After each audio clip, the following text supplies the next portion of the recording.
What the frick, 259? Radio station KIG, 86 Columbus, Ohio. Public warning system. During potentially dangerous weather situations, specially built receivers can be automatically activated by the signal to warn of the impending hazard. Tests of the signal and receiver performance are normally conducted by the National Weather Service between 11 a.m. and noon each Wednesday.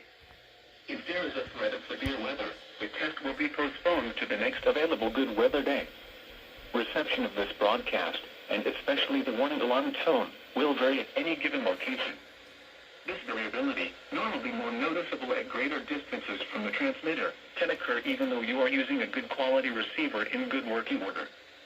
The warning alarm tone will be activated for hazardous watches and warnings for the following counties: Champaign, Clark, Delaware, Fairfield, Fayette, Franklin, Greene, Hocking, Knox, Licking, Madison, Marion, Morrow, Muskingum, Perry, Pickaway, and Union.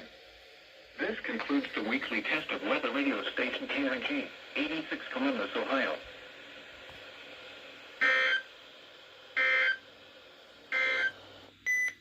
Here is the nearshore marine forecast for waters within 5 nautical miles of the south shore of Lake Erie.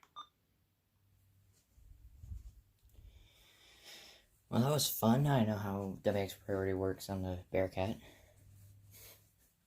But so this wasn't exactly perfect this time. I'll explain why. Version 5 went off.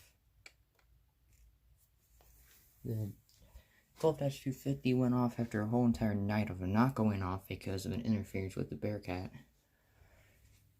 249 went off. For some odd reason, the 259 didn't go off. That is an unknown reason.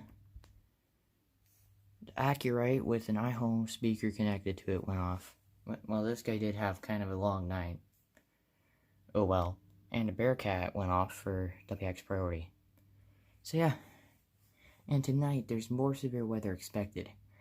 Fun!